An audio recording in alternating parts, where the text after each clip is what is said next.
24/7, 365 days a year. We keep you updated. MCRS 96.3 megahertz. dipitšeng tše kgolo le ka kapa ya radio bošupong go fihla la bone iri ya senyane go fihla iri ya lesomepedi bošego gare.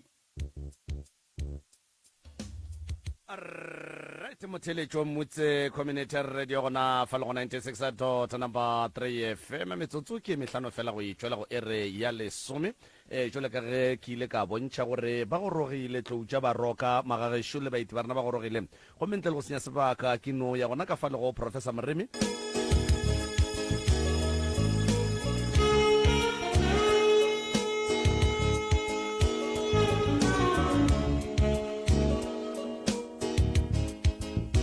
motheletšo motse community radio gona fa le go 96 number 3 FM jwale re a dumela gore dilo tša rena wa ka nnete-nnete jwale di tla tloga di namela mmila wa lephefo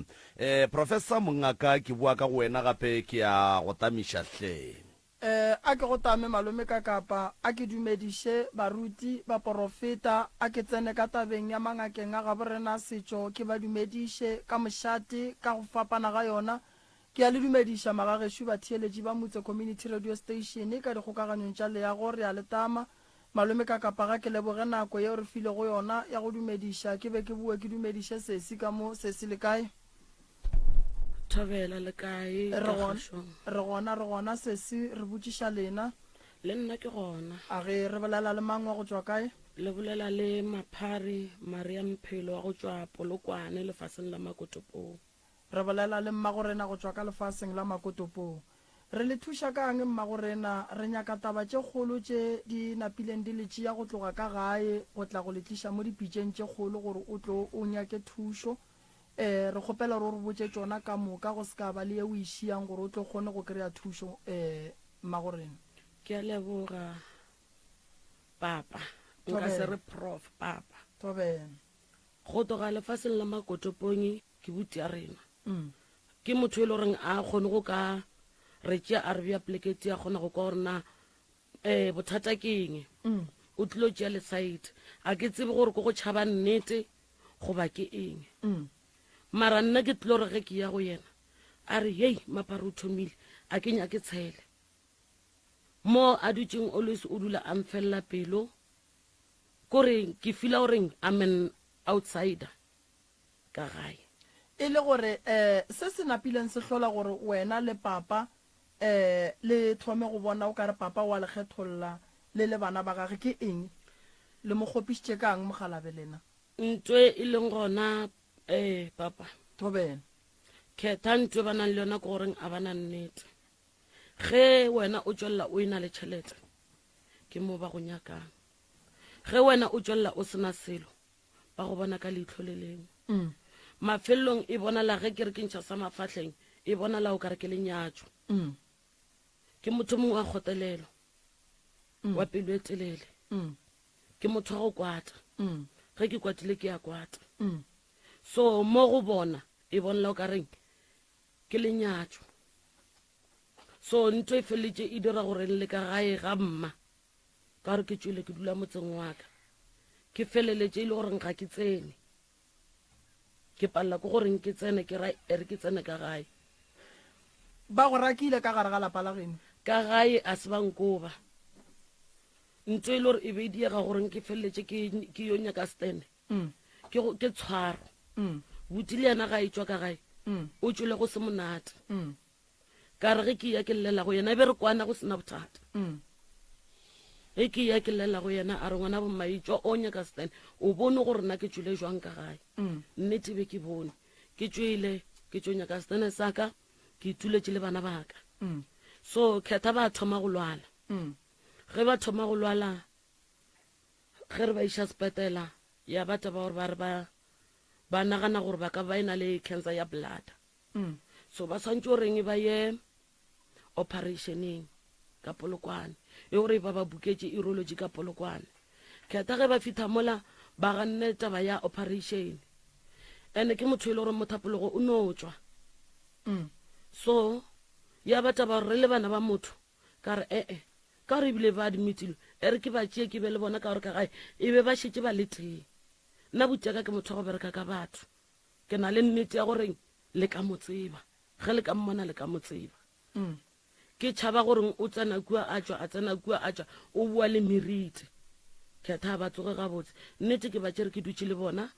ge ke dutse le bona go ne o tsoga digagano tšatši le go ena le dipeini e batla ba goreng ba re kwatela ka moka so go fologa yona yeo ya go kwata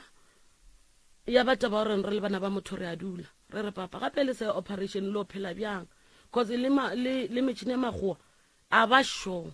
ya goreng le na le cancer ya blood ba sa re nyaka goreng re yo lengwatha piece re cheke gore na bothata ke eng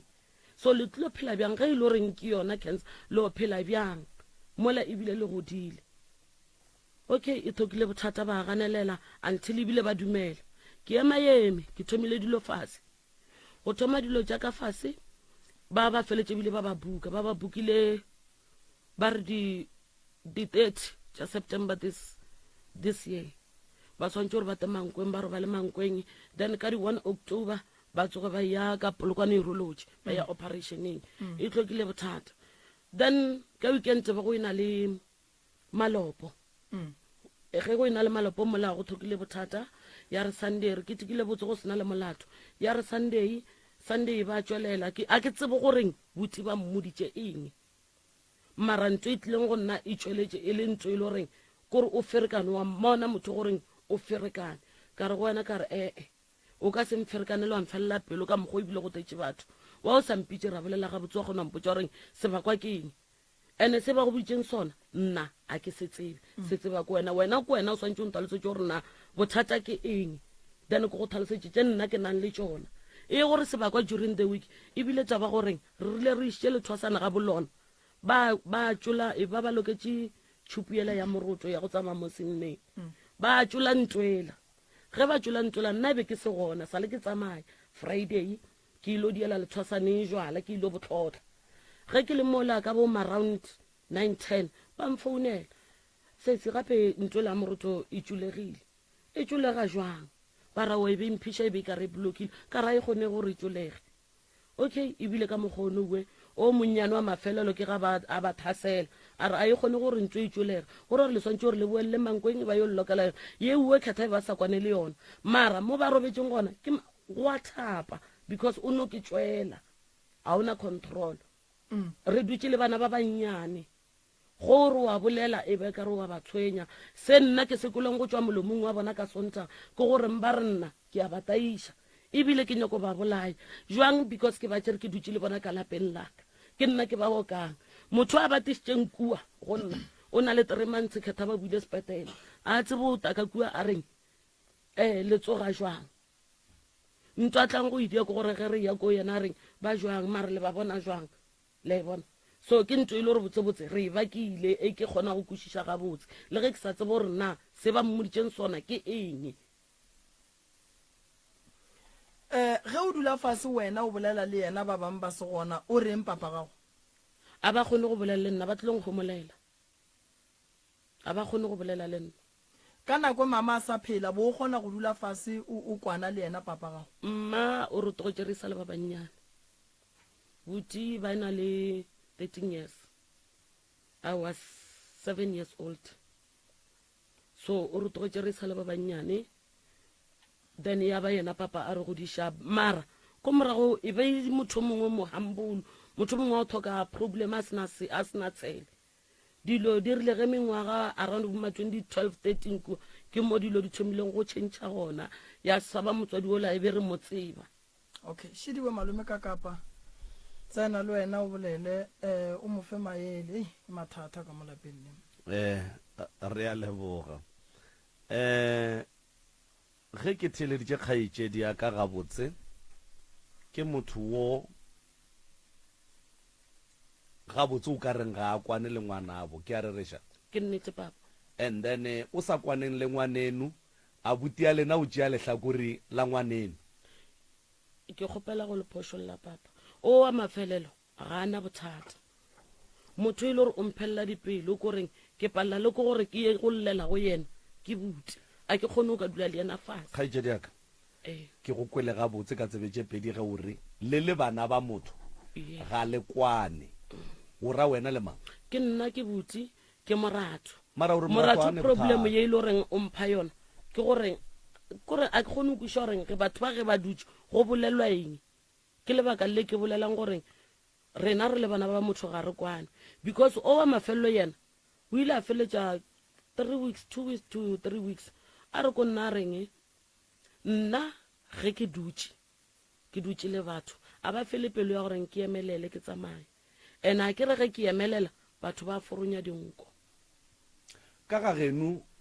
ka gore ke le ge le bala le papa wena o kwana le mammo go batho ba ka moka o nna le ena re kgonang go kwana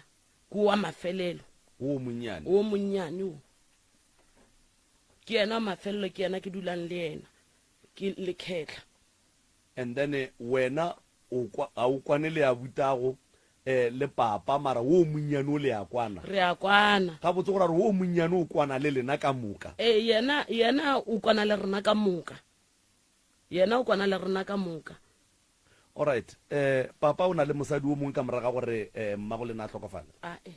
a se nka kry-a mosadi o mongwe bano ba le mogotsi okay so namile ba kgaogana ya batla ba gore ba no itulela ba le teng and then tlhakatlhakano ye e leng ka mo lapeng la genu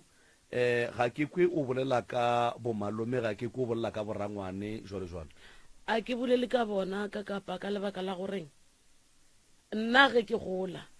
or re gola rena bana ba mogalabe e ba kgona gore tlhalosetsa goreng ga gešo 1 2 3 4 5 go direga so batho le ska ba batamela go diregile so ko morago le so ga bommaka o ile reng ke kgona go bolela le yena ke malome ke yena a le one o ile reng ke kgona go bolela le yena batho ba bommaka re a kgona go kwana ra kgona go bolela bata and then wena ge o dutse o ne o nnoši kgopolo ya gago kapa monagano wa gago ge o lebelela bophelo ba gago le ba bona o bona o ka re wena diphoso tša gago e ka ba e le eng le eng godimo ga bona phoso ya ka nna ye ke nang le yona ke goreng nna a ke kgone go swara sekgopi kore ntho ge e diega ke sa kgone le yona ke kgona go e tlhalosa same time a se phoso yeo ge ke bolela ka diphoso ke bolela ka gore mo wena o ba šitetseng gona o bona o ka re o ile wa ba tshwenya ka eng mo bophelong a ke tsebe go ya ka wena a senke o ne ba tshwenya ka seo a ke gopole ke ba tshwenya because ke traile gore nka dula le bona ke kgone go tseba gore na ke kae mo ke sentšeng ke lokiše but a re kgone o ka dula wena ge o senka bophelo ba gago le ba batho ba ka moka ga bona a o gopole letšatši la mathomo o tshwenyana le o mongwe motho e le goreng re ile ra fapana ka dipolelo ke butiaka ke dilo tša morago causeng re ile ra di lokiša ke ile ka re ke šitše ngwana Sakamo ge ke šitše ngwana Sakamo ngwana o buile e be re tsamaile ka koloi ya gage gore mathwasane a gage ba buile ba mmotša ba reng ga ke tsebe ke dokwa ka founu e tsena ba re ke tima ote keno ke tima ke feta kua ntle le go tlhalosa ke no rogwa ka botša ge e le goreng ka botšwa ge e le goreng ebile gale ke le fothetše kua gakala mantšwela a ndutše ene mantšwa mantšha e le goreng ko reng wa ntšha mo gona ke kgona goreng ke no fetša ke reng ke bana ba bomma re family a re nene ke tadiebi a re ke no gotelela la e bona so e rile ge e ba bjale ra e solva ya fela ka e gopelela tshwarelo e le gore gagane ka dipolelo nna le yena re gagantšha ke yona taba yona eo so ka e gopelela tshwarelo but ke e gopeletše tshwarelo mara a gona any change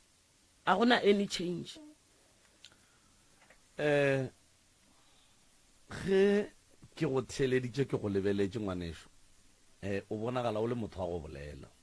ke a bolela and then seo se na le go mpotša gore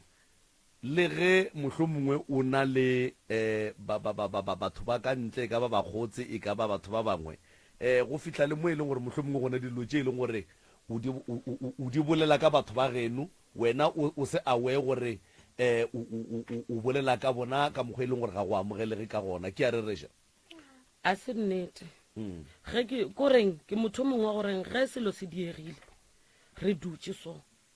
maybe go na le argument ge ke tšwa mo ba ba dutseng ka kua nta ba tshwanela gore ba tsebe selo ebile ba tshwanela go bona gore batho ba ba tswele ba kgopišane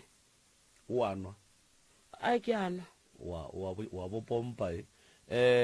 o ne mengwaga mekae ngwaneso ke na le 29 o ne 29 o ne bana ba kae ke ba babedi by 2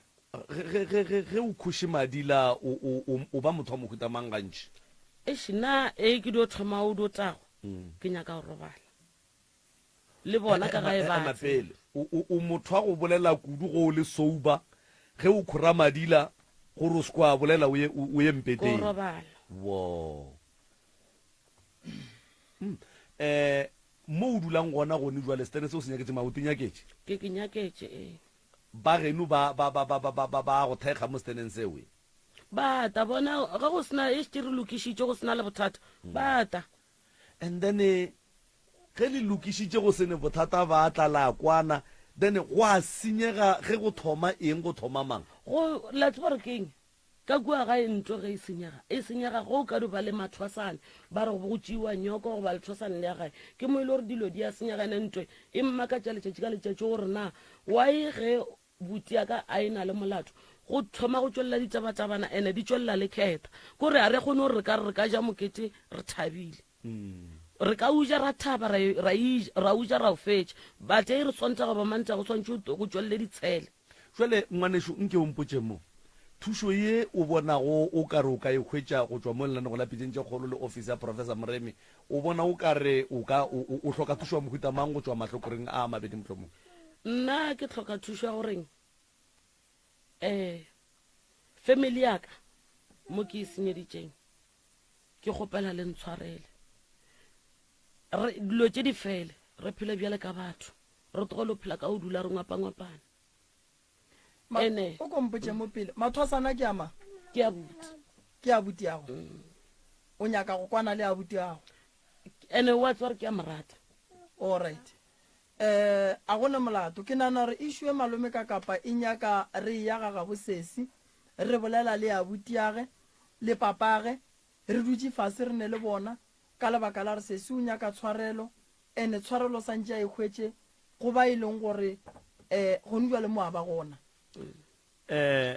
o kgopela tshwarelo e mpušetša mo la potšišong ela ke e botšišitšeng ka re o ba šitetše ka eng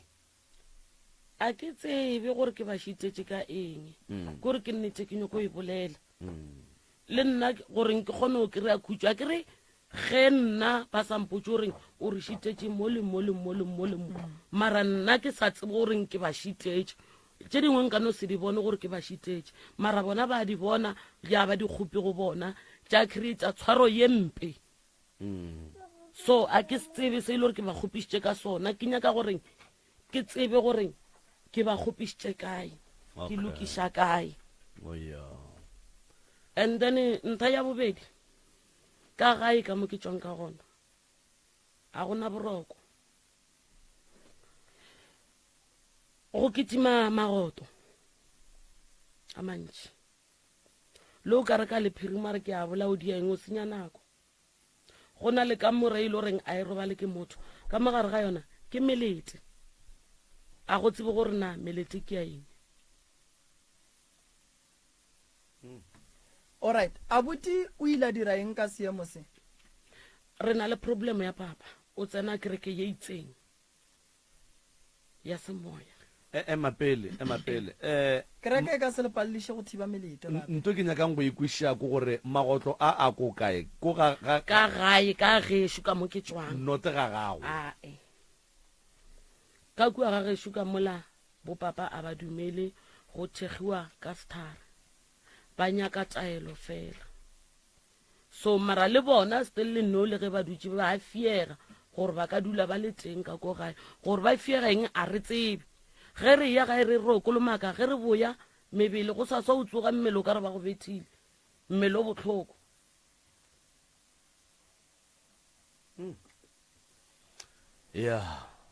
wa tseba taba ya sesi e nyaka re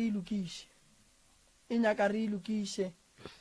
tukišo gona ke nagana gore malome ka kapa e nyaka re e kgomagantšhe le bagabo e nyaka re khumagantšhe le ba gabo and then re bone gore re ka bereka jwang gore go tle go kgone go ba le tšwelopele e kaone ka mogare ga lapa le ka lebaka la gore go ya le ka mogosesi a leng ka gona o bona la nyaka thušo ene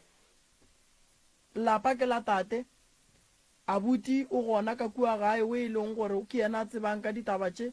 so go nyakega gore re nke re dule fase le yena abuti re bolele le yena ene re botšiše gore rumeo e neng magotlo makaka e le go melete go robala mang ka gare ga yona sesi a gona motho ka gae ka ge ke boletše ka re ke tšere papa ke dula le yena motseng wa ka wena o ne 29 years ne Yes. o nyetšwe motse wa gago o nyakile ne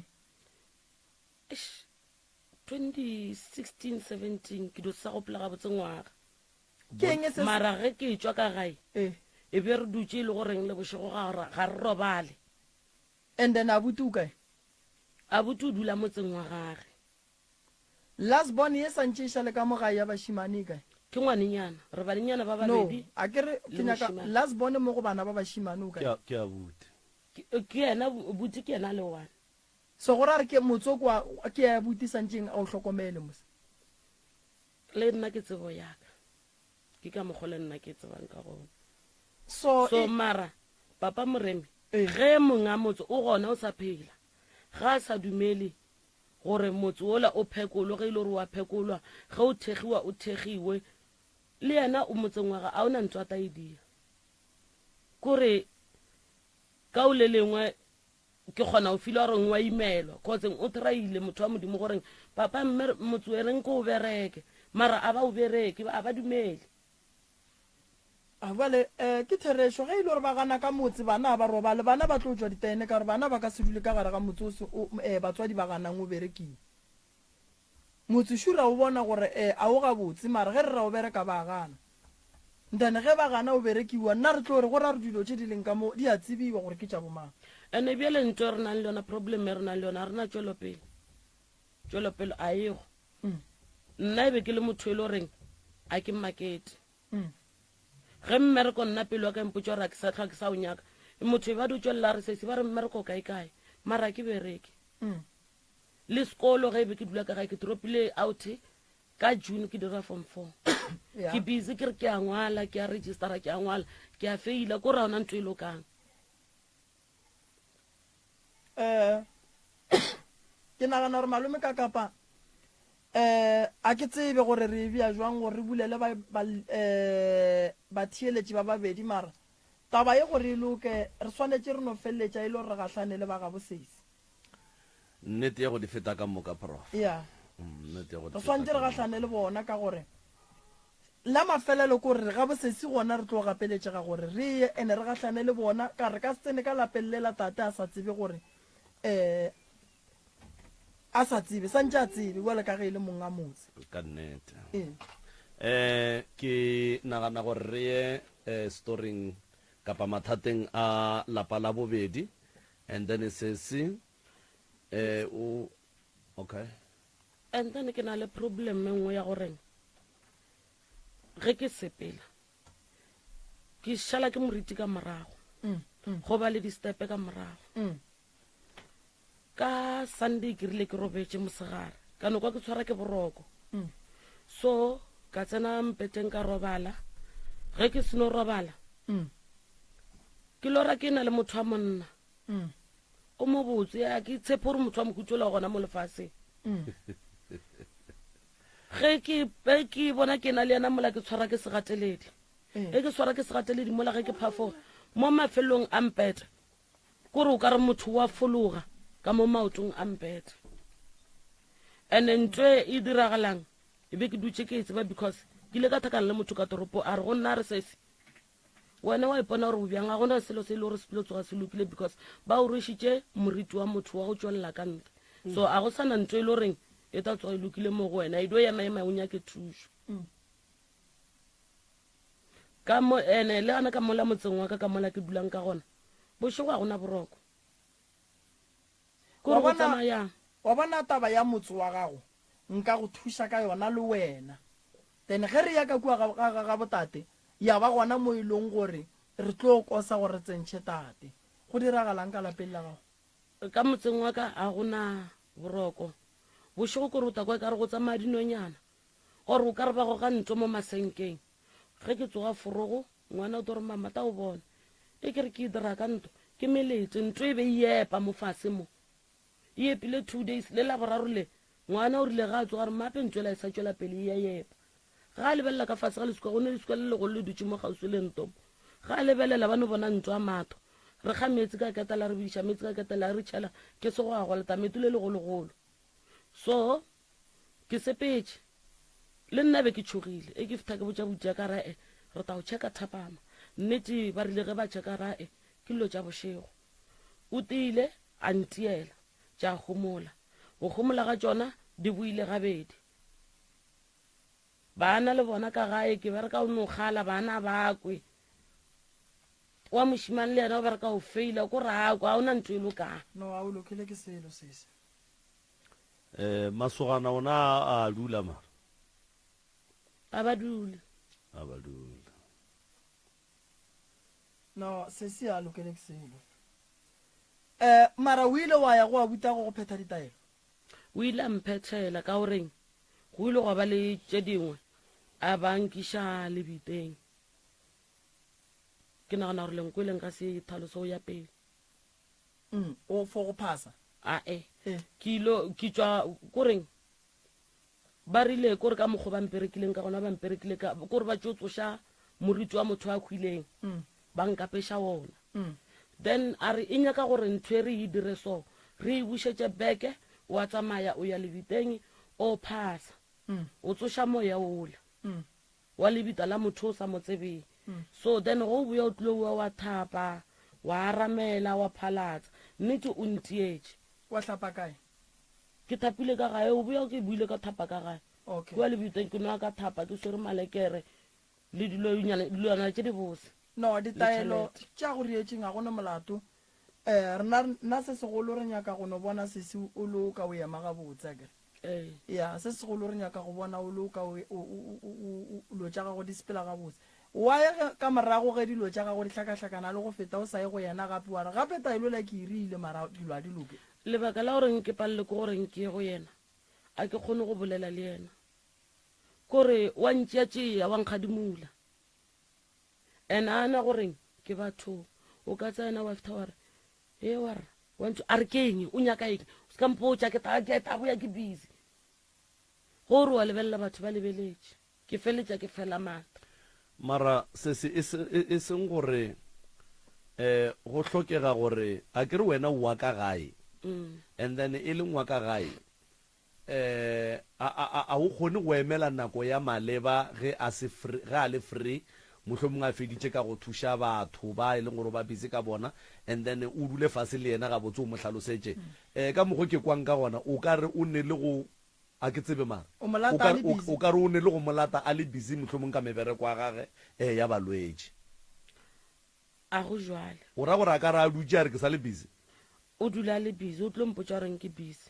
even though e le goreng ke mo kry-ile le dutše ka mokgwa le dutše le tšere dikgang o tlo mpotša gore ke busy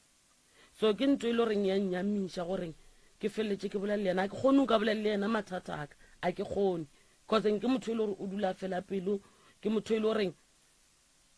kore a ntše serious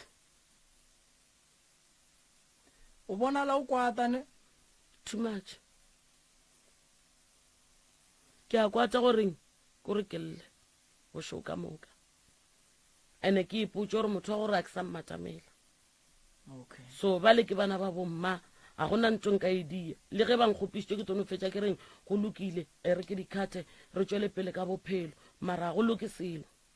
mara le tshepišane tša go ja bogobe diatla ae le masogana a le tshepišanetše tša go ja bogobe ae alright no re leboga ge le sa tshepišane tša go ja bogobe no ke tlo go thuša sese yaka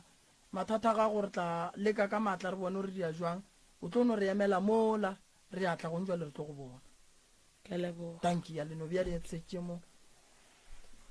goba ke tsebe go ne le o nyakang go lebea alright malome ka kapare o right wa 11 o'clock le go lapitšentše kgolo mo e le go gore re amogetše balemi kapa ba bangwe ba lapa leo le nago le mathata a le bona ba tlogago ba hloka thušo kudu. Prof a ke no bua ka mo go wena mongaka nke o no ba tamiša semmušo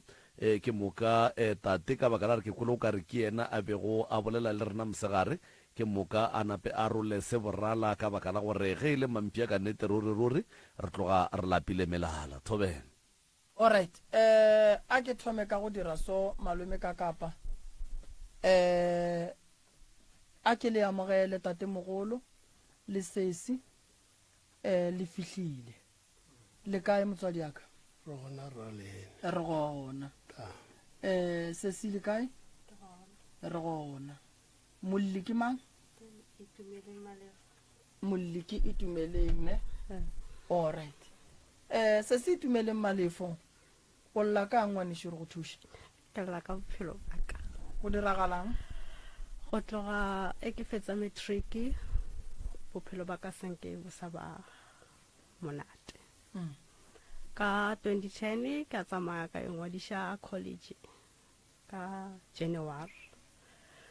e ke tsena after 2 weeks ke le sekolong papa ka mothobeding a leng responsible for my fees a thoma a tlhakatlhakana to the point a gore wa tsamaya lefatsheng ke ge ke thoma go declare ke ra ikgona gore papa ka a tlogane le bophelo baka ya re ke rapele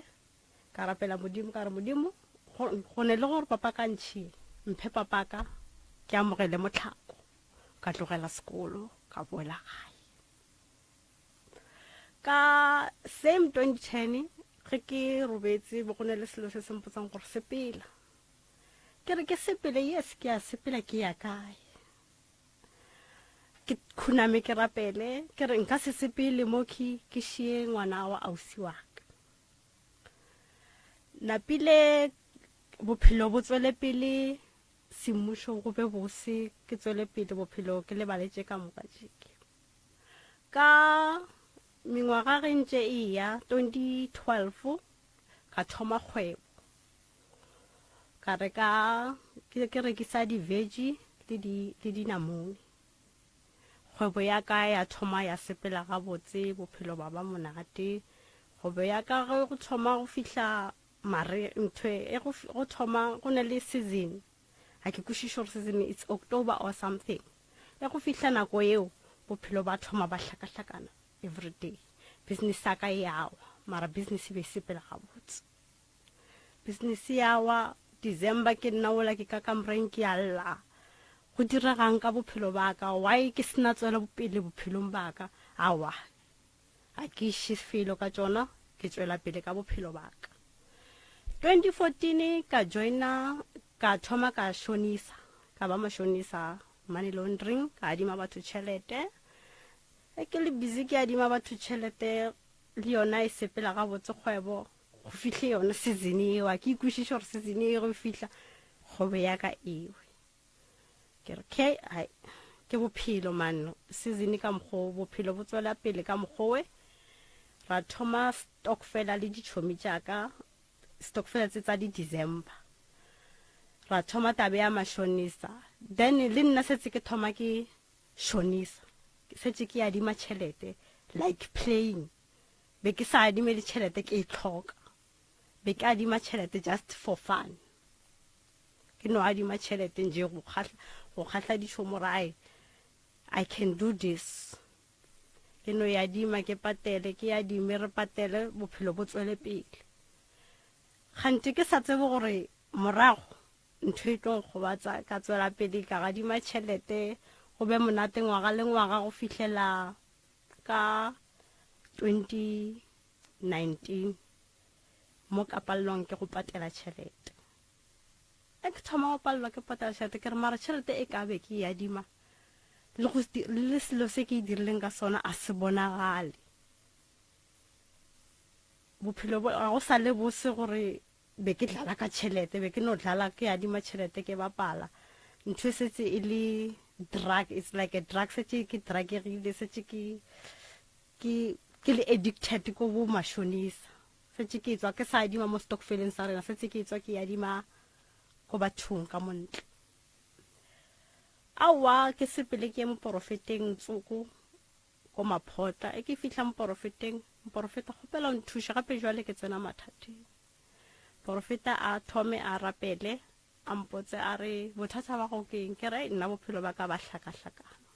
bophelo ba ka ba hlakahlakana ka tšhelete bophelo ba ka ba hlakahlakane bo eme a ke kgwetse mmereko ke dutse porofeta ga mpotse a re bophelo ba gago bo stakiša ke badimo ba gago ba stakišitše bophelo ba gago o ka se kgwetse le mmereko aowa ke le tseleng ke re mara a gona selo se se ka stakišang gore ke hloke le mmereko ka ditlela ka re ke tlo dula 7 days ke saje ka fasta ka rapela ka rapela ka win in 3 days ka tšatši la straight fasting ka receive a call from Tembank ke thabile ke nna ola ke thabile ke fihla gae ke kreile mmereko Tembank e mfounetse ke towards December Tembank e mfounetse ba re ke ta training be ke tang and then ka di 1 ke a thoma aowa ke sa thabetse seo papa ka lena o thabile o winne dipere go monate ka gae go le monate ka gae ke Sontaga la bobedi santse ke sepele ke mmereko papa ka wa thoma o hlakahlakana hloko papa ga thoma o hlakahlakana hloko boledišana le nna ke re mara tšeo di bolelang tše a se tšona ke bitša ragadi wa ka wa hlokofetseng maloba ke re ragadi tla nkošetse di bolelang ke a buti a gago ragadi wa fihla wa di bolela wa di hlaloša ka mokgwa di leng ka teng ke re ragadi a re tšee motho re mo iše go ntate kgaphola ke fihla ka mola ke tswilang ke re ke fihla ka mola buta ka o dutse ka mothoko o tshogile mma le ragadi o mogolo ba dutse mola le bona ba tshogile ke papa ka o thomo hlakahlakana thata ke a khunama ke a rapela ka mo rapelela ke founela ntate Ndlovu ke re le se ke la bitša batho ka maina ka re ngwaneso okay ke founela moruti ke re ntate moruti papa a shu o hlakahlakana ntate moruti o re okay motšea o mo iše Falbanka ke a motšea ke miša Falbanka ba mo dira se ba mo dirang sona re boela ka gae ke re mara ge ke ya mmerekong ke tlogela papa ka batho ba ba sa kgone go hlokomela papa ka gora gore ge ke boa mmereko tšatši e leng ko mo kry-a a hlokofetse mmereko a o eme papa ka pele ke a ema gape a ke sa ya mmereko ke ema ke phethela papa ka itailo tše ntate ba mphileng tšona wa dira 2020 ke thoma gape business ya kolobe thoma gape ke business ya kolobe mara ke sa le busy ke sa dlala o riang ka kolobe ke rekiša nama alright ke sa le busy ke dlala tšhelete ya go dira ke sa dlala ka tšhelete ke so ilese tšhelete se le addiction e mading ke dlala ka yona mara ke setse ke le ka mathateng ke ra hai man gante wa nna bophelo ba sekoloto bo bontšhetše morago a ke sa bonyaka mara bophelo ba dikoloto bo bontšhetše morago ba tseba ke nyaka go tseba gore a ke re o sale ka mo bolwetšing ba papa bale ba bang bale before o tlo dlala ka tšhelete gape o ba patetše jwang bale ka tšhelete ya papa ya dipere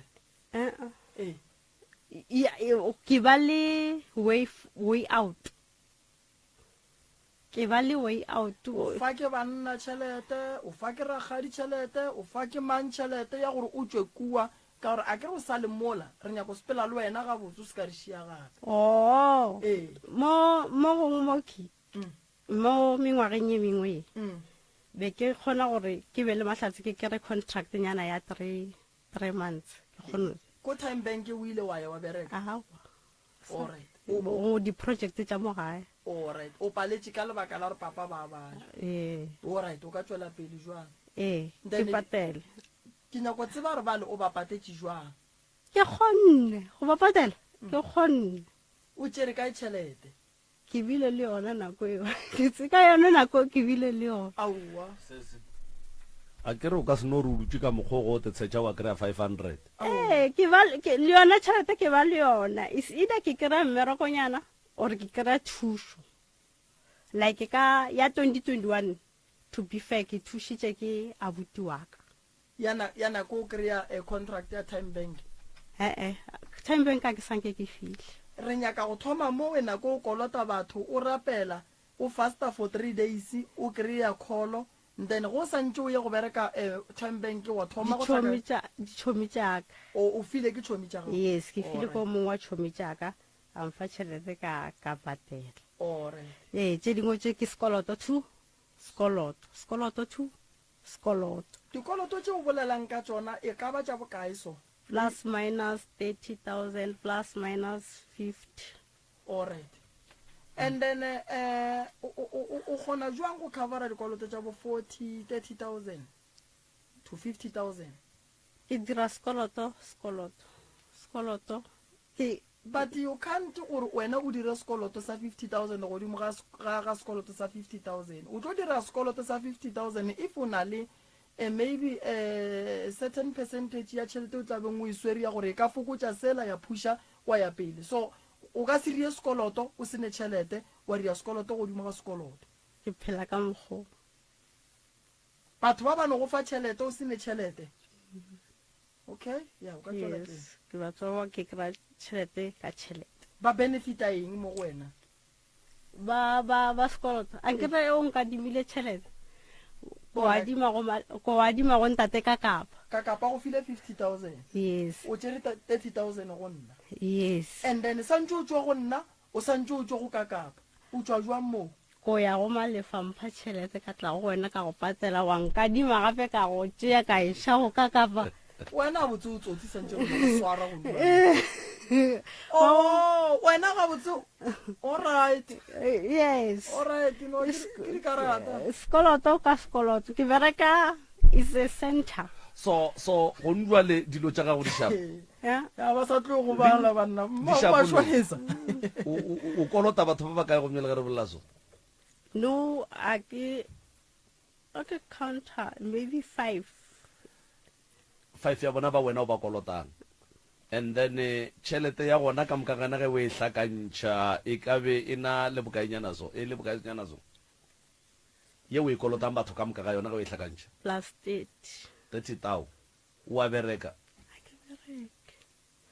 o ne bana ba kae ba 3 o ne mengwe me kae 33 3 ya bana 30,000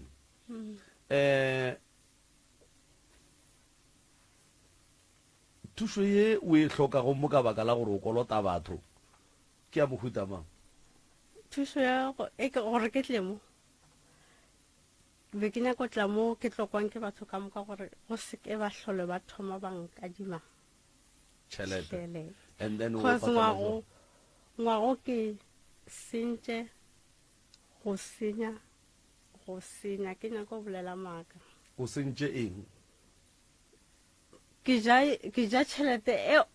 e tla mo pele ga sefatlhego sa ka ke a ija wa tsa ke rata eng ke lentswe le be ke lenyaka ba botse gape bo mashwanesa ore ba se ka tlho ba sa riang ba sa tlhole ba sa nkadima tšhelete o sure ke sure nka ka mmatšhibe ke thabile ntate moremi ke thabile gore ke tswile diyeleng ngwago ke tswile ka baka la gore ke kry-ile mmereko ka kgone patela batho so ka dipotsa gore a ke sa nyaka bophelo bola ba diyele ankwešiša a ke sa nyaka bophelo bola ba diyele ke yele ntho be ke iphela ka rapela bele gore bona bophelo ba diyele a ke sa bonyaka ka gore no ke tswile I'm out a o kolote motho no ka mmatšhi be ke bolela ka mmatšhi wa maloba o sa kolote motho ke sa kolote motho and then from March to now o šetše o kolota tšhelete ka lekanang 30,000 ntate o ka kapa ka tšhelete ka bolelang ka yona is from the 30 June to the 6 July o hloka metsinyana ne o dry ka go bona nke tswe tle ka mo tate bophelo bo ba morwedi go bolebeletše mara o no reng ka bona mara ke rakanegile ntate Moremi ka mokgwa a bolelang gore Maloba wa thabile re thabile ka moka ka gore o ile go bonala gore no o ka re ga itire so ra tswa le ena ba le ka go mo swara awa a tloga ka kgahlega o boetse kerekeng a sa dire dilo tša di dirang šole a kry-a mmereko e no ba letogo go ne project e dira mmereko ba hira then a kgone go kry-a šheleng nna ke bona maloba ke Mei ke ile ka fokola le gona Mei go thoma ka April ke fokola strong and then ka yana nako nna ke fokola ya ba gore o thoma go bapala karata ya gage ge a thoma go kena dikolotong ke leka go nyaka go mo thuša ge ke ya accountong ya ka e sane sene o e tšele o itšea o a topa le go topa gape mo gona mo nna ke ile ga re ke ya ga Moremi ka re o ka reka go tša thušo nna mara ga ke kgolo gore o normale aowa ke kgolwe ngwano ke ne bana babedi o ausi a bona sala a tloga ke mošimanyana le ngwanyana mo go bona ke tshepile ene ke ena a leng pelong yaka ke ena bankwa ko ra ire dilo tše ka moka ene mola gae mola batho ba ira line so ba nyaka thušo go ene ka mole ka mo thuša batho ya eng papa go a kere batho ba ba nyaka megolo ba direla megolo ka difounu bana ba sekolo o ruta bana ba sekolo ba afternoon study kore ba bereka mmereko mebotse e kgatlhang a o nkgakantšhitše man go bolela nnete o nkgakantšhitše a ke kgolo gore wa itira toe ge ke theeleditše story sa sese ke theeditše polelo tša papa Moroka batho ba go rekiša batho ba go adimišana ka tšhelete bophelo ba bona ga bo safe batho ba dikgwebo bophelo ba bona ga bo safe lebaka ke gore ge o adimiša tšhelete Moroka o nkadima 500 rand or 100 rand go ne possibility ya gore ge ke bue ke berekile gore e go šaetše sese ge o ka mo lebelela gabotse a ga botsana man the reason why ke re ga a ga botsana gape motho o ka gare ga mathata o mara wa mmona ge a hlalosa taba tša gage o ka re a file gore o ka gare ga mathata zwinka ka stulo she's smiling all the way and o hlalosa dita gape go kolota motho 30,000 o sa bereke go boima man o e patela ka eng na sa mathomo and ge a re ba se ka tlho ba sa moadima yes o right mara putšišo ko gore ba la ba kolotang o ba patela jwang ka eng gape ke sure gore mdala o gola modende tšhelete ya mdala ke ya gore a reke bopi a ithekele diaparo a phele bophelo ba gage o tsofetše so ge yena a kgona gore ge mdala a beile ka rata then yena a tle a itšee se se ba mo feteleditše go ya ka mokgwa ke mmona number 2 Moroka go na le gore batho ba lefase ba go apeshe ntongwe mo go wena ne kore o no tsame o adima batho ke nyako e bia ga botse kore o kolota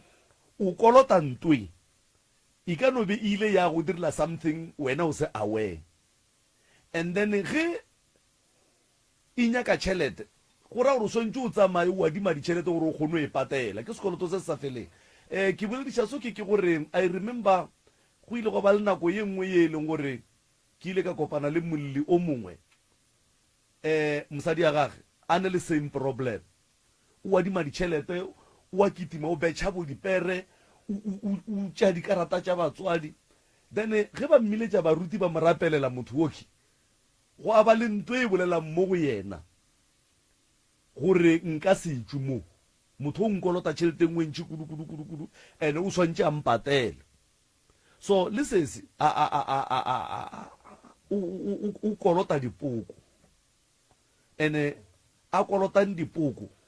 di nyaka tšhelete le go njwa le gare ba se ka to ba sa mo adima o tlo ya mo go ba bangwe ba ba sa mo tsebeng o tlo e adima so sese o tlhoka thušo ya gore a fološwe ntho e leng mo go yena ye e leng gore ke yona e nyakang tšhelete ka yena number 2 sese o swanetše a lafišo sese o hlalefile go ka mo lebelela gabotse o botlhale and then le ka mokgwa e leng gore ke sezulane wa zula so sese swantše a berekiwe gore ntwe a e kolotang e mo fologe and then moleko ba mmethileng ka ona wa tšhelete ba mo lokiše a be gabotse then a kgone go tšwela pele a tšweletše mahlale a neng le ona mara 30,000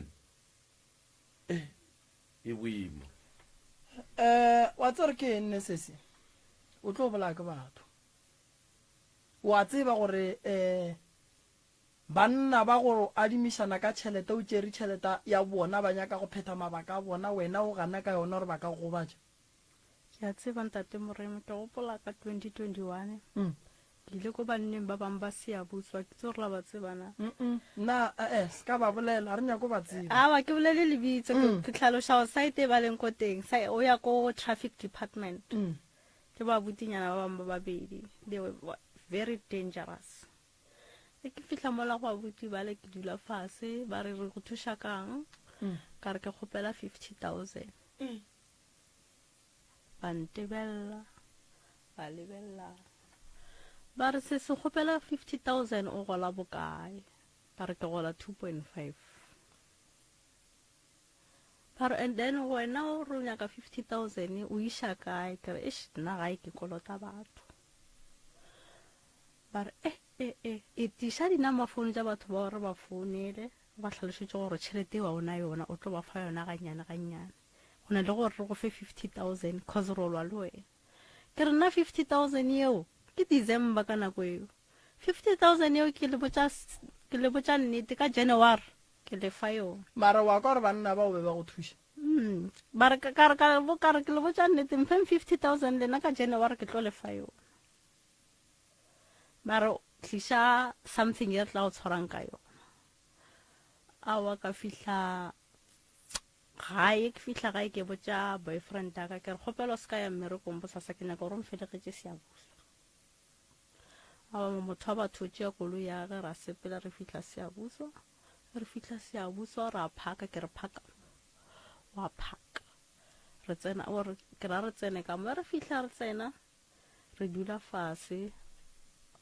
o re gante re o dirang ke ra e tlo kwa ke fihla ka gare ke botša ba abuti ba le ke re ntho e ke tlo tshwarišang ka yona ke koloišile wena ya monna ga go se wa bolela le yena wa ntebella and then wena koloi ya ka ke re ba tlo mfa 50,000 wena ba tshwara koloi re tlo e buša wena man 50,000 ba tlo re fa koloi e ka January a ntebella a re mara 50,000 wa ona yona no ka re mara January tabe ke le yona le gore go itša ka ya ke tsebe mara ke phlegišana le yena ke re January a bolela le batho ba le a re nna se bolelang ke motho a keme le sona motho o hlakahlakane nka se lefe koloi ya ka ke re ke tshwariša ka yona 50,000 a butola re ke re ka re bonang a ke nyako kwa selo se le ntlhalosetsang sona ke itse mpeng 50,000 le tšeng koloi ba fe koloi ba mpe 50,000 ke tswe ke tsamaya ga botse ko gore sesi wena o ne o nyaka go tepona o swere tšhelete ko gore nto o sepela le yona e nyaka go bona o swere tšhelete o swantse a patele dikoloto motho o wa kolota wa bona yona ntwe ke gore that is why o bona ene e ya mothuša gore a e hwetse tšhelete eo gore a kgone go tsena mathateng no ba mo šomiša motho and then koloi o la fetša le bereka jwang awa ke motho a tsebang go bolela le batho o boletse le batho ba le rae o tloga ga e bereke a ke lefe koloi ya gage koloi yaka a re mos 50,000 ya gore ke re bona nna no go fa o so 50,000 e ke seno mo fa 50,000 ke a mmotsa gore nka dime yona 50,000 e treg ke e bušetša bathong ba re fa koloi ya rena ra tloga ga e bereke o wena boe ya go tšea 50,000 o direng go e fa auso ke mokolotang and then o tšee gape ke mmotse a ke re ke mmoditse gore 50,000 ke mfana auso a re tla le yona ke bone ka tswa ka tsamaya ka se ya buso o bo nyaka ba go fe no ga botse mo re dira le sekebeko ya sa mafello so ba bang ba le bona bo ba ria gona so ba bang ba bone gore mphe 30 ya gane o kgopele 30 o mo swariše yona gore shi nkadime gape a ke re nna 30,000 ka nako 30,000 gape nna ke tsebele ka 30,000 ke ibala ke re ke kry-ile 3,000 ke mfa so kore bo tšea 30 o ye go e šonisa o boe o tšee manamanyana le wa bušetse go yena goba wa e tšea wa go e binela a ke kgone o tšea 30,000 ko motho a ke e berekišile yona tšhelete teng wa tshwana ke dlala ka yona e ke tšere tšhelete seo ke re okay motho a mphile 1,500 mosege ke na le 500 rand ke tlo kgone mo pate ka yeo nakwa kere o mphile 1,500 ko kry-a 500 rand a mofelela kgwedi ke mo fa 250 ke tšhelete nnyane ga e fitlha mafelela kgwedi tšhelete la ke 2,250 tlhoga ka ya fitlha ene moroka go e kwa ke re sesi ba mo tsamaiša le nto nngwe ke drake mo go yena mo go batho ba bolelang le bona gape go njwela ke kgolo gore nkare ke le soki ka no ya motho nkare nka dime 30,000 a no e ntšha a sa tse gore ke bereka kae a sa tse gore ke tlo e buša jwang mara a no mpha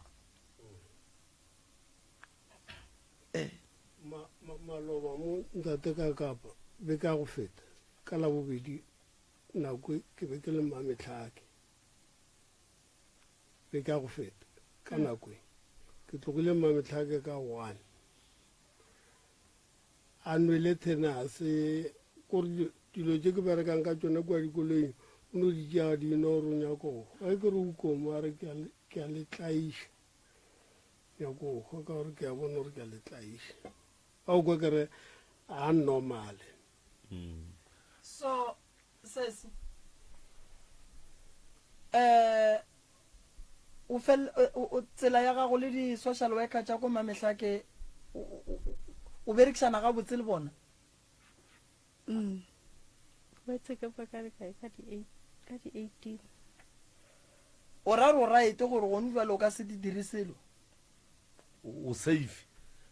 like ba ka go tshepa le rena ra go tshepa gore ba go file admission a matšatši a makae 1 day fela ba go lokolola ba šoga ka kang gore monanto o nyakile e dira o ka se e dire gape gape motho go swana le ba santse a dulenyana kua moroka go tshwara molomo ntate moremi doctor o ke mo kry-ileng ka ana nako ya boane ka gore o ne le seanyana ke botšiša gore go dirang doctor a re bona mo mogala motho ke sebotšho nto a nyakileng go e dira ge ke go nea ena gone jale a e dira wena sa gago ke go boloka jale ke mo swaretse batho ba monagano ba dilang ka monagano ba tlo dila ka ena ke naganne gore o tlo tšea sebaka ka moswane ka bo 5 ka gare tla o ntše la se ke nyaka go botša gore ba dirileng wa tseba gore ke empa case tša go swana le tše a se case e leng gore like motho a ka se tsene le kgono a re o tlo tepolaya a nwele dilo a tlogela ngwana wa lese ngwana ga o ne kgweditše kae sese o ne 1 month gape motho ga a šala a attempta go tepolaya yena and then re mo admit a ya sepetlele be ba santse ba mo admite motho nke ba mo nyakišiše ba mo nyakele di-counseling ba mo fe yona and then before e tswa ka mola tswa le right because o tla bola ngwana go ntse le sese go enwa tenase ke mang a go šala patela dikoloto tša gago ngwana ola wa gago ola o šala godiša ke mang go ndwala wa lapa o tla dirang o bona ka kapa a ke gane boloi bo gona mone ke bo bontši mara motho wa mohuto a se o e leng gore o ka montšha because o kgona go mo gore le mogopolo wa ga gago gabotse a right gape se se o ne kgona mo kwa gore go ntse o ya le ena gore a eman se se go le mo gongwe ga a right a o ke re o ntlabile tate moreng o ntlabile kore ke ga kanegile ka nnete ke dumela gore a se fela lena papa ka nako ye le hlasetše ke bolwetši ba monagano go be go diregileng ka lena a wa ka re ke ile go moruti a no nthapella ka boa ka ba normal a ke tsebe gore go diregileng le nna kore ka mokgwa ba bolelang gore be ke bolela ka gona le nna ke dire ke gakanegile a ka tseba gore ke go diragala ya a ka tseba sese mathata a gago kapa ditiragalo tše tša gago a se tšona di hlakahlakantšhitšeng mogalabo ba sa di tsebebile mathata ka sesiwe go tlile jwang gore kua sepetlele ba go lokolle ba no itse as long ke tseba different between the seasons gore re tlhaloganya ke shapo ke ga di-meaning tša di-seasons wa tseba gore ke eng ga ke re ke no ba tlhaloseditse gore marega le selemo a di tshwane o ba go botsisitse gore marega le selemo di a swana wa re ga gore a di swane ba re ya gae ye a ke tshepe ka dipetlele tša borena ba ka ria dilo tša go swana letšo o se sia di bolela yes ka ntho a e boletseng that psychologist ne are as long ke tseba the difference between the seasons because ke mo tlhalosetsa ka gore mantate more o sa tlala ka nna aowa nna ke makatša ke gore o tsene sepetlele ka gore o nwele poison o nyakile o polaya o nwele tenas ke penta o botsisitse nna gore o ready go ya ga ena ka re yes ke lebaka la mfile nona as long o hlogantsha gore di-season a di tshwane you have to go home so ya gore why o bo nyako tepolaya o mmoditse gore why o rile why ke lapisitse ko phela lapisitse go sotlega le go sotla batho ba leng gautsoleng why bo sa prevent o tšhišitše ngwana mo wena mola ngwana a fetšo fihla o lapišitše ko go phela ngwana o la o phediša ke mange wena o tsamaya ba tla mo bodiša batswadi baka gabotse mara sese wena man you are a travel maker ke re se se a right a ke re go go bodiša jwale kore o swantse o imetse batswadi ba go ka mathata a gago jale ka mathata a gago wena o imetse batswadi no ke setse ke sotla batho mane ke lebelela bana ba ka ba sotlega ke lebelela batswadi ba ka ba sotlega ke rai the best way ene wa tseba ka kapane taba se se ya gore o tlo tepela retse ya ganyane o tlo e dira motho a yena o tlo e dira o bona taba ga ge solang ka laeke ba itšea ganyane so o ropile psychology motho sese o no mmetha ka dipalo go swana le ka mokgwa a bethang bona ba di 50,000 wa mmona ka mokgwa a sega go ne ntwa e dirile motho motho ke le menemene a ntšha ke taba ya gore marega le selemo di fapana kang go tlile jwang gore o tswe kua wena sese ke tsile Yeah? ke tsile shuta ke tsile ke re go botsa ba re as long ke understand that the reason gore mare ga le slip a di tshwane And then mara wena go lebeletše wa e hloka counseling goba for counseling o sharp like wena o no nyako tswa ka mogare ga dikoloto o sa tlo ba sa go fa tšhelete o sharp. ke nyaka bophelo ba ka boele go normal ke be no wa tseba re moroka se ge a ka kereya thušo ya go morola ntwe e leng mo go yena o ikolota thata so ke yona e mmotšang gore a tepolae gore e kgone go tepatela ka yena Ya wa bona ntwa a sepela le yona ke sure. di gona di a diega lotse Ha botse ya mo. se si e nore ka gore o ne ngwane o monnyane a re tsebe gore na go tla diragala eng mara ba swantšano a go fetša beke kapa tše pedi kua polaseng kua ba mo apeya and then mohlho mongwe e tla fologa mane go ke tše ntšhi tše di fologileng mo maphelong a batho a ka se bapalele kua tlo tša baroga A nna kua awa. Nete o nyaka gore ke mmea le motho e leng gore ga ya go motšea ka leleme a se ka tšeega. O kotsi. motho ke sekebekwa Ene a nyake monna nne santse ke mofe mosadi. ya Nyaka ke mofe mosadi o mongwe. ya monna o tlo mo itea ka dipalo ka pela Ya ga botse o nyaka ke mo nyakele makaste. Ya a ka se palle makaste. sontse a tle kua polaseng ke no se bo rena jwale ka gore o ne lesea la kgwedi No a tle lona. a tle le lona Ya lesia e ga tle lona. Sesi re nyaka go thusha. Re nyaka go thusha. Ene re santse ge re go thusha o re botse nnete ya gore o nyaka thusho mohuta mang.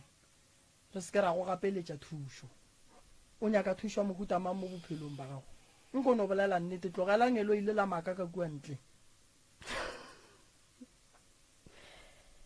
nna ke nyaka bophelo ba ka beke bathong Bo buang bophelo. bo be ke bophelo bo normal ke diitu wa go itirela dilo tša yo ke lapile shem tate moreng ke lapile ke nyaka o bona thuso yona ka e hloka shem Wa e banna ba sa go gotlelle. monna ka wa nrata wa ka monna A ke re wa mmotša maka. Ye? na wa ka monna wa nrata Buang o motšea o mo isa gore koloi tša gage di sware ke batho. wa ka monna wa nrata ntate moreng O wa go kwa go bolela.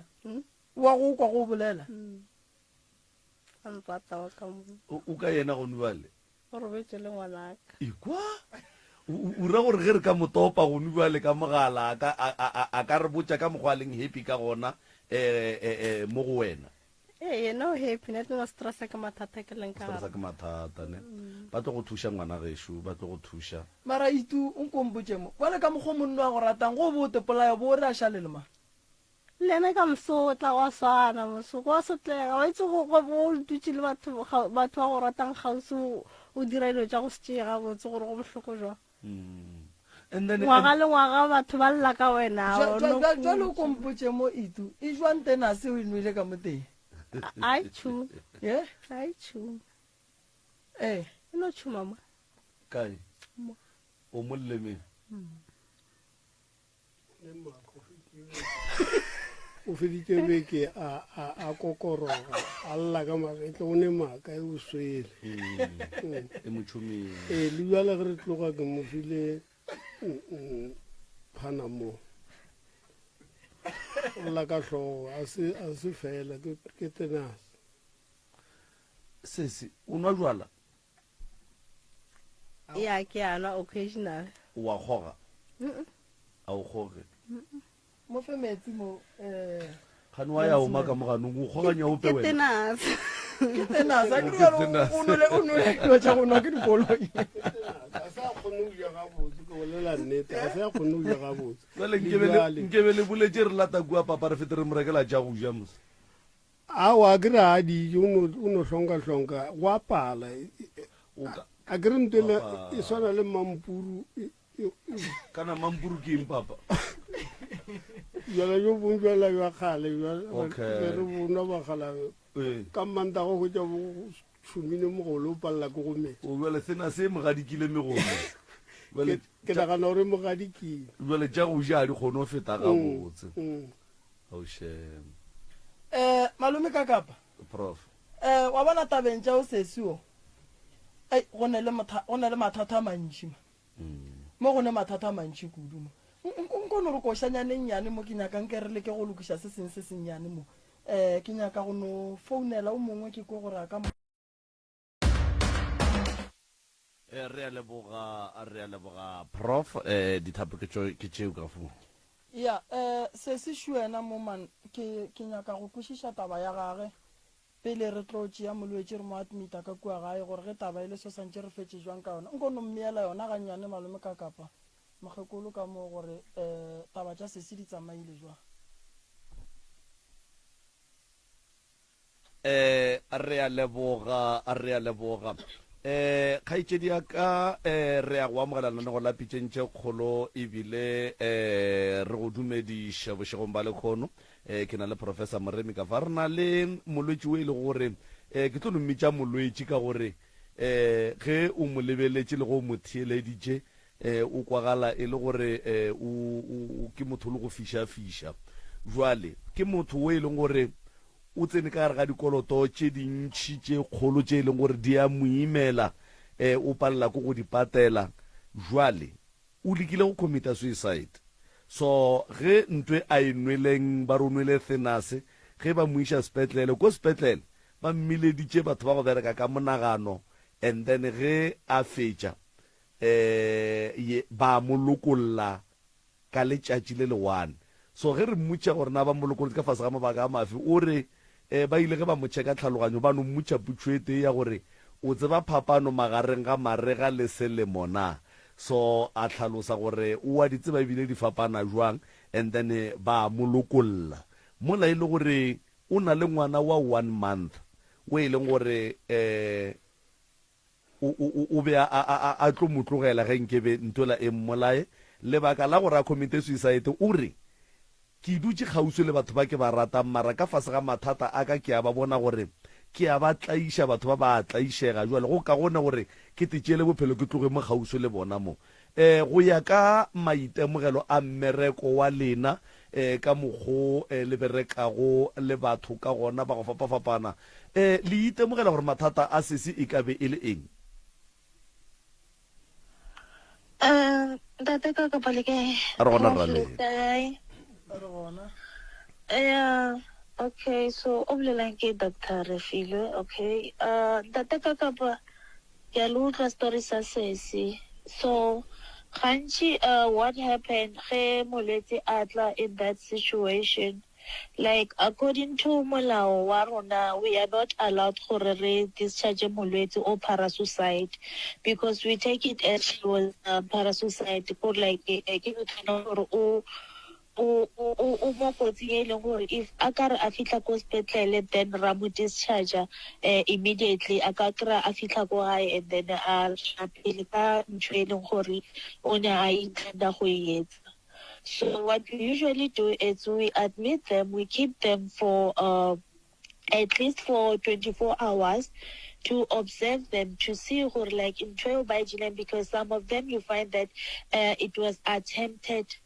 parasuicide and then ba bangwe kry ile gore ba editse so ge re attempted o kry ile gore wa tla a re ke bile selo se se so kante ke motho e leng gore maybe o tlhoka net attention e dirileng like le seemo sa sese ka go utlwang ka teng a re ke ne ke nwele selo se se so ka bakeng la gore ke ikutlwa gore o ka re ga ke ratiwe ke batho ba mo gaufi le nna. So we keep them for 24 hours, we admit them, like we observe them. And then the following day, they are not supposed to go home without being seen by the psychologist.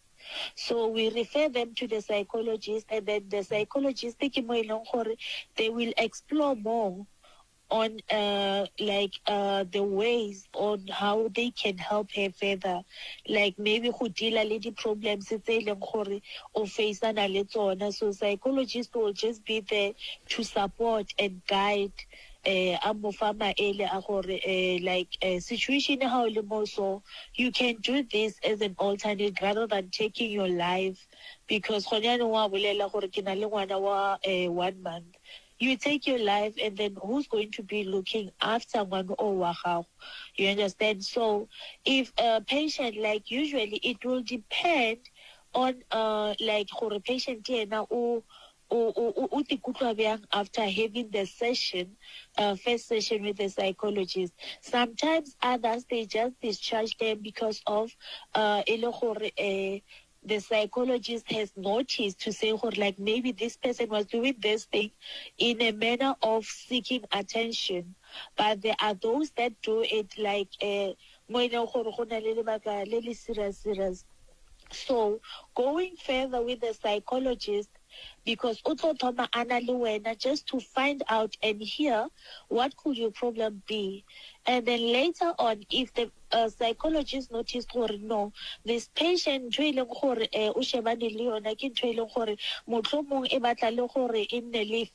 family therapy, then the psychologist can request that to say patient family high, and then on that specific matter. But then if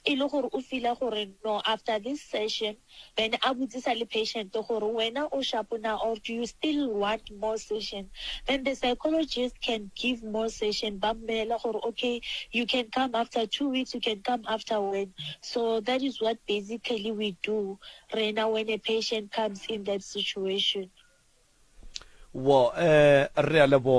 Dr. Ref, putshišo ye nngwe ye nkabang le yona go ya ka mokgo le kwešišago tsamaišo ye ba e tsamaileng le sesi ke kwa le bolela gore go na le mo e leng gore ba swanetse ba bitse family ya gage ga senke ya bitswa ba dula fase le yona, and then go netefatša gore se se a nyakileng go se dira way forward ke eng go swantse go diragale jwang. Ba no mo ditšhatšitše ka yona nako ewe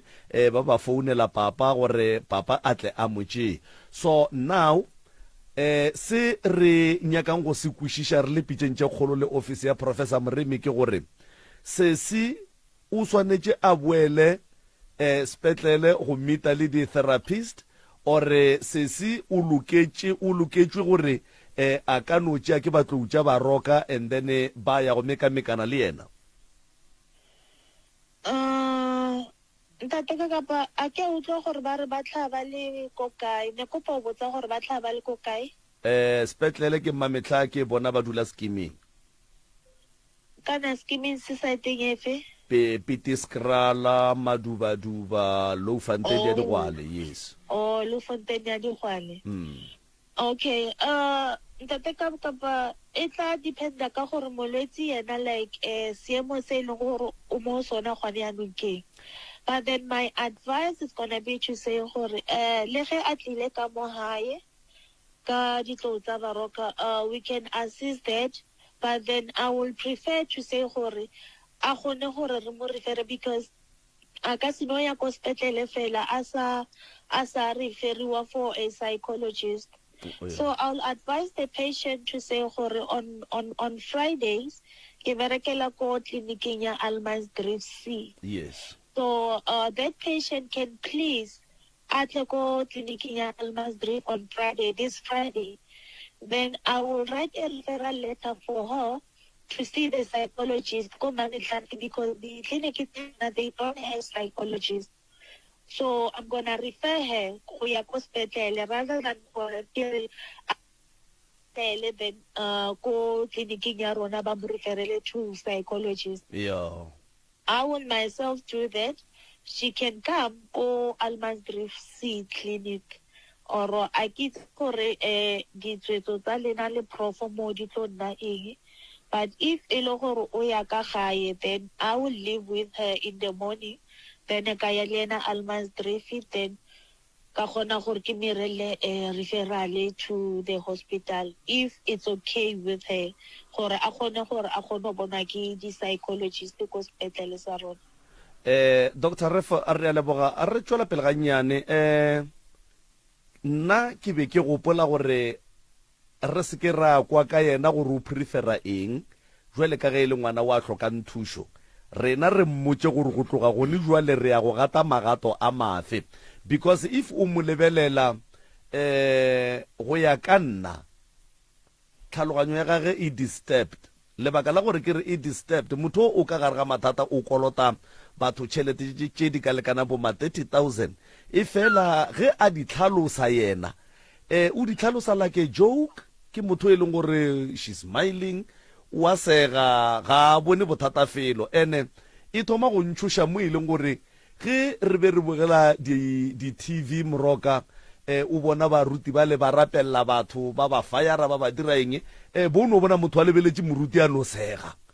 because ntwela e re botša gore moruti ga a sege ke motho o sega ke ntwe e leng mo go yena gore o ka senkgone le gone jale e gona mola go yena e ya re claimela gore motho o tlile mo go lena mara nna ke nna ke a kolota ke ne bothata so Dr. Ref ditaba tša rena ke tsona tšeo ngwaneso a be ke kgopela gore re tšee suggestion ya Dr. Ref ya gore ka la bohlano a mo diele referral letter ya go bona di psychologist or therapist goba e konne la bobedi go ra re gona le 2 days mo pele a ka e fetša le ka kwa tlotša baroka a tloga le ka kwa tlotša baroka and then a ya Almansdrift a kry-a lengwalo and then a attenda therapist batho ba ga moremi ba le busy le yena a ke tsebe ya wa tseba ntongwe gape ke nne malome ka kapa o mmona sesi ke kgona mmona re a right o mmona molomo wa gage gore o omile o kgona bona re like go ne nthongwe e leng gore like ntwa inuleng e ka no ba e mo go baditše ka mogare so ke na le fear ya go admita patient ya go swana le ye ke fihle ke mo fesele go sa tlhakatlhakane go tlhage se sengwe batla ba re moremi ke nyaka gore ke tsebe gore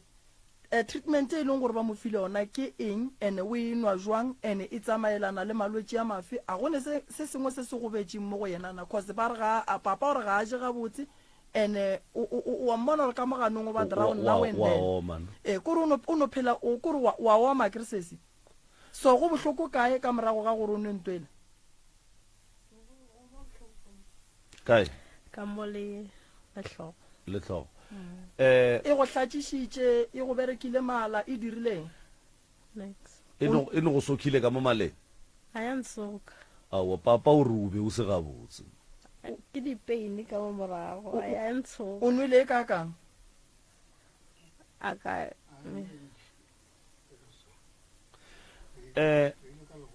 bo tshošetša goba bo nyako topolaya ka nnete jole wa o sa nwa le botlelela ka moka o nweleng nyane so wa o nweleng nyane so o sa nwa le botlelela ka moka e tšhuma mo okay gabotse o bo o nyaka o tepolaya mara wa palela ko go kgotlelela go no e fetiša ka gore e thuša memegona so nna I suggest gore a boele sepetlele and then ba mo checke go na le treatment ba go fileng ne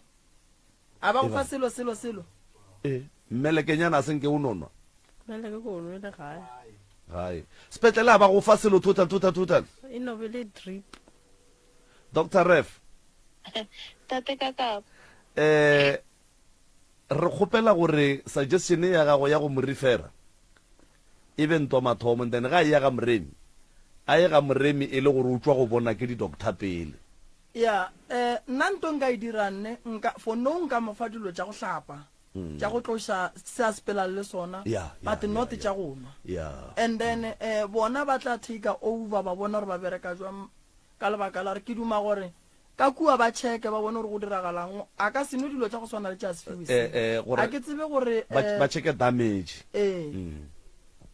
no e ya kwagala prof e ya kwagala mara yena o swantse a kry thuso o swantse a boele kua ba mo cheke gore ntwe e mo gobaditše ga kakanga e ka ba e mo gobaditše and then e hloka gore ba mo fe eng gore a nwe or a je and then gore e kgone go berekana le ntho e leng ka mogara ka moteng and then go tloga mowe ba tla re botša gore o feed gore a ka ya go tsena dikaramelo a ka ya go dira jwang any suggestion Dr. Ref tate kakapa ga to we nwele ke ntho e a e nweleng I miss that part we nwele ne we nwele ne sesi la bobedi last week go ra re ke 7 days because like o rile ke ege ntho a e nwele Thenus. Oh, no, like, with the if something say, no, was saying, and it's poisonous, Yeah. like the reaction, it's not going to take long. Okay. It's not going to take long. Like these days, like since Iva Tuesday, had it be that whatever that she drank was dangerous. Okay, she's not like this. Okay, she might be like because she might be a bit dehydrated because of that, but then if it was something that was dangerous, like that's why we keep them for 24 hours. Like that is a very critical time. If patient do only something say dangerous, we should be seeing signs of that. Like so go njwale go ya ka polelo ya gago e no ra gore nako e ba mo khipileng ka yona ko spetlele ba be ba swantšeng ke bešetse ba bone something ga botse gore a re go njwale ntwe ga go ne karolo ye e bapalang mo go yena ye e ka beng e le kotsi. Yes, yes, that's what I'm trying to say. Gore like had it be gore ke ntho e leng gore e ne e le kotsi nka bo se re sa bolele le yena a le mo ka bokgo a leng ka teng. Oh yeah. Nete wa tswa ntho ke nyakang keng nna go ya le ka nna ka mogo se se a sebe a cancela go khotsofatsa a ka idira gape ntwe. Yes, a ka idira gape ntwe go swana le because le belela pa nto o dirile la bobedi la be ka go feta le khono ke la bobedi o momutse mo o nyaka thuso wa ikushisa so go ra re sese o sa nyaka thuso e ntši kudu gore a tšwa ka gare ga seemo sa leng ka gare ga sona ene re gopole gore ga a dutse gae go tlo ba le o mongwe mola sese a re ke khutšitše a mo founela re ke nyaka tšheletaka go tsoge ntola ya gore ke tshwenya ba gae ke tshwenya monnaka ke tla iša bana wa ikushisa sese ka gore problema ga go a se ntho e leng gore re tlo e solva no ya fela no ka gore go sane batho ba ba kolotang. And then ga go ne okay a ke re Dr. re feditše le ya ke nagana gore o tla thietša and then ra tla ra mofa di feedback ka morago a ka thietša goba ke tsebe maybe a nyako bolela le sese ganyana le nyako bolela something kapa go botšiša se sengwenyana doctor. Prof, a gona bothata le tate ka kapa a ke itse ke ka utlwa ka prof gore molwetse o re o etsa bjang ka yena because a ke kgone go bona seemo sa molwetse gore mo gore o ya ga kere so go ka ba easy ga ke setse ke mona a le go gae but that ena ka mkgo le bolelang ka teng le ka mkgo le tlhalosang ka teng ke motho e leng gore like a ka gaina more into therapy so re tla zama gore re mo bookele for psychologist and then we'll take it from there and then if ele gore go na le mo ele gore we should intervene maybe ele tabeng tsa gore re tseye madi re check a patient of course ke ntho e le re tlo etsa before we refer the patient to the psychologist so I think on the health wise we'll try to cover everything. Re a leboga Dr. Refo ngwaneso re lebogile sebaka sa lena le ka moso ge re hloka thuso go tswa go lena le re apareleng ka makatana manehleng a ke le leboge tate ka kapa ke lebogile ke a leboga wa tseba prof a ke tsebe papa lena jwale ka batswadi ba ngwano o nyaka thuso go te bona a tswile ka gare ga dikoloto tša gage a patetše batho ba tlo mošala morago gape tšhelete a e kolotang is too much a go tshwane le ge re bolela ka di-100 ranta ka di-200 so 30,000 ke tšhelete ntši US family le decidile gore le tlo mo thuša jwang go patela dikoloto tše tša gage and then e be gore o tswetše sa ruri then o buela bophelong ba gage o ya go thoma ka boswa sa mathomo re be re boletše le wa mokoltan 10,000 yeah boletše le yena gore re tlo zama gore re go tlišetše yona ganyane mara o tsebe gore rena re ba mogona seemo sa gage a ka se kgone go patela ka gore le go bereka ga bereke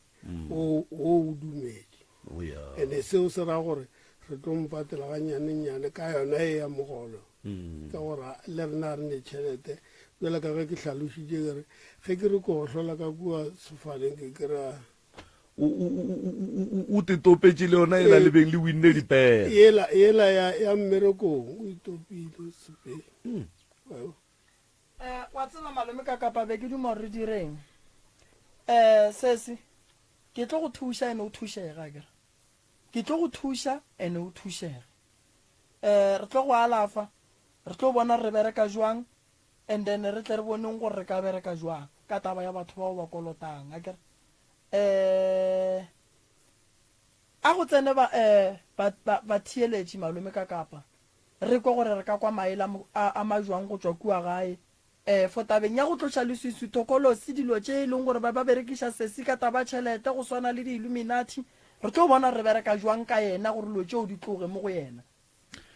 re a leboga 01311004060 01311004007 mcrs o mo moyeng 01311004060 01311004007 mcrs o mo moyeng dumela mcrs ka kapa kunjani ubaba re gona le kae mahlangu Dr. Ulefeli ka motho umthatha ukhambe naye yeah umthatha ngifuna ukukhuluma naye sisikimukwile yeah wasiba mentally retarded yeah then how can you don't substance and mobile control is poisonous then it's a criminal cyber crime ka cell phone okay yeah utsale tshela tamkhala ya ko mmerkong who do you think are you god nketile ngamndolo ka kapa le feditsa ke re a leboga ka o motlhapisa fela o tsamalela a se ka o bakela mogalo bo mmereko gape yeah a se ka ya go tshwenya tate ke tla ene wena professor ke tsa ga o tseo a o mmolise selo then a medical doctor o boletse yona doctor then o tla mo referela gape must go back to the psychiatrist yeah o tlole computer crime batho ba tsotisa matswele wa ditseba ka kapa akapa kunjani uyazazi inshothi zamatswele eleboga thank you 01311004007 mcrs o mo moyeng dumela sikhona kunjani papi siyathokoza baba usimelane lo siza kakhululukisa abantu abazibulala kude ukudlala incwadi babeyizizathu esikayo lezi ezikolota siyiqiniso asiyiqiniso unamala nakathi uyakolota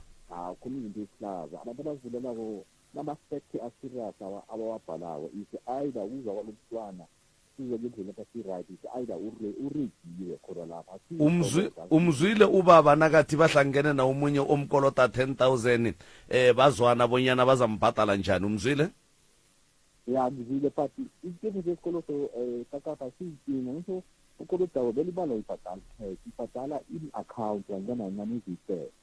yena kuyakakhuluma iqiniso isizathu esizikafuna zibulale lezi ezikolota ayisiyiqiniso chama khe ngizwisise leyo ukuthi akusiliqiniso usho ukuthi mhlamunye nakathi uyakolota unamala nofana ibanga lokuthi azibulale akusizwe inkoloto angaphakathi kwazo isizathu zokuthi azibulala siyikoloto yasazi isizathu esenze azibulale mara inkoloto zona kubalekela ama-consequence akhona ezomlandela izinto asakazibulela mara inkoloto zana uyavuma ukuthi ukhuluma iqiniso ukuthi unazo ikosi yakolota iqiniso uyakolota kodwa isizathu sokuthi azibulala wow wena ucabanga ukuthi ingaba yini baba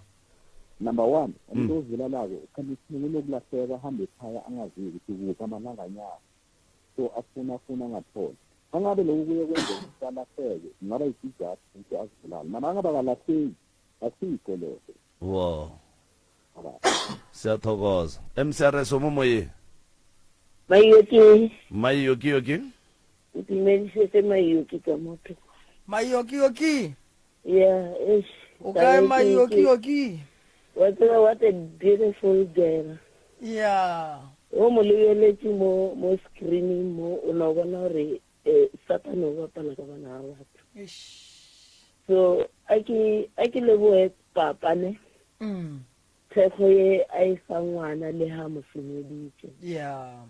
A tswele pele ka tsela yona eo ke lona lerato la motswadi. Yeah. And then ke ra gore ke lebogele le mogalawana wa hae. Thekgo ya mo fang yona so se modimo a thekgo ye o ifiwang ke batho ba ba o ratang ba babedi banna ba babedi ba ba o ratang. Ke kuša re leeto la gore o fitlhe mo e leng gore o tšea sephetho sa gore o fediša bophelo bja gago o bo tla ba go ba tsala mafelello gomme a ko go botse Mayoki. Yeah. Re ne le mmage ka mo le mmane ya ge gona ka mo motho o kry-a thekgongwe kgolo go tswa ka gae. Jale Dr. Ref o boletse taba ya go mo refera lo dira dilo tse ka moka.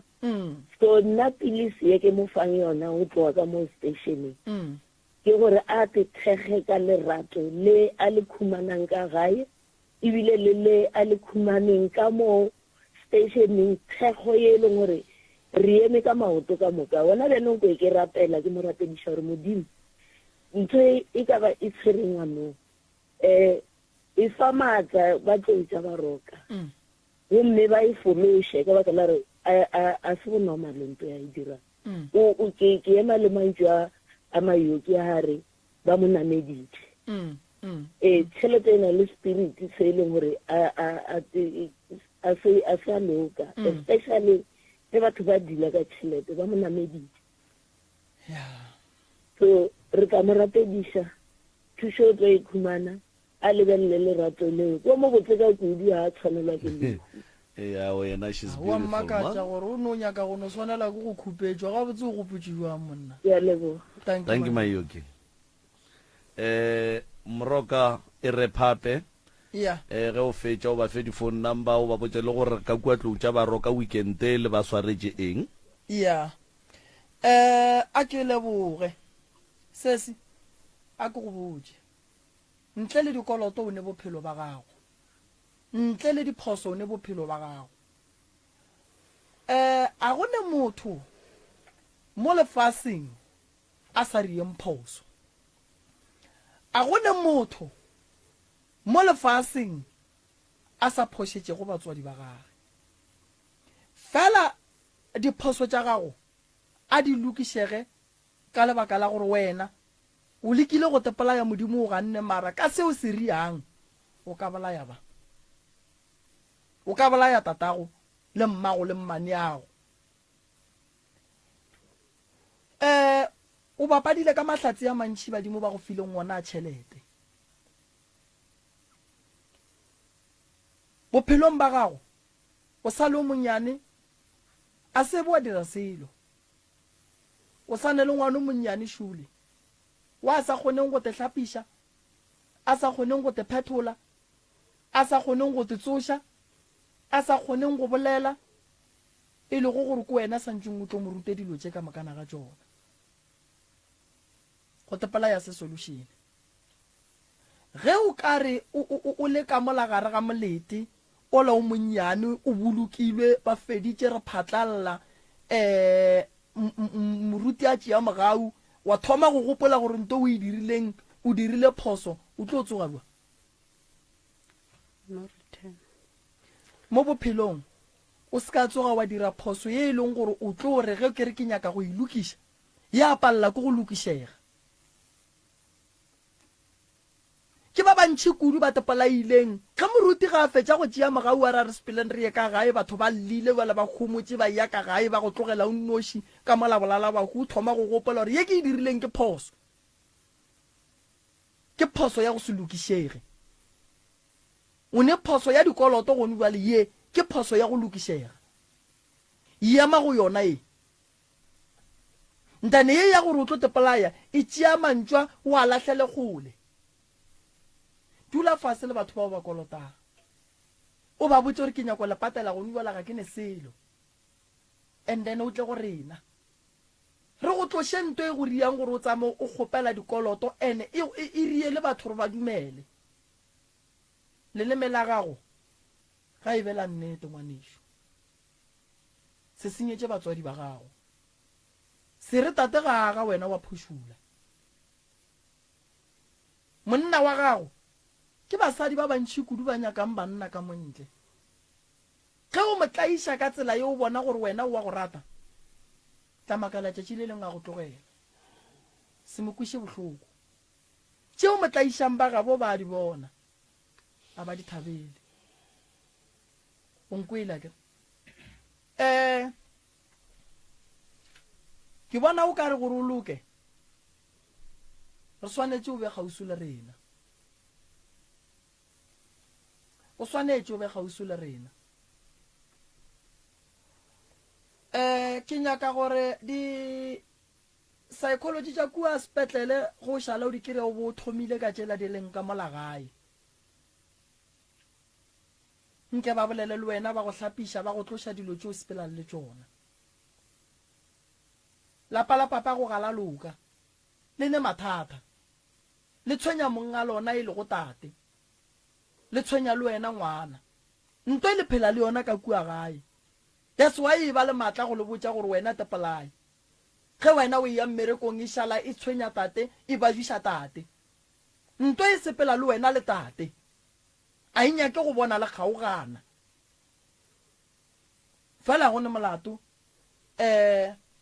ke tlo le thuša ka mokgong ka kgonang tate o ke maikarabelo gore go sa sa le motliše gae and then ke tlo monyakela basadi ba ba ka mokgonang then ba dule fase ba bolele le yena ba moage mathata a thome go tlhagela wena ngwanešo o kuša bohloko go bano sa le moswa re dumatše di botse go tšwa go wena se ke se kgopelang ke se o tlile mo o social media o bona ke mang le mang bo mashone sa ka go fapana le seke la tsoga le mofile tšhelete re berekela go petšha dikoloto o kolota bokae sesi motsotso o šetšeng ko motee o kolota batho bokae minus 30 ya ka counter ka boka mara e dira 30,000 ke ka e ria 30,000 okay re ka se gone go ntšha di-donation le kgono e re go alafe pele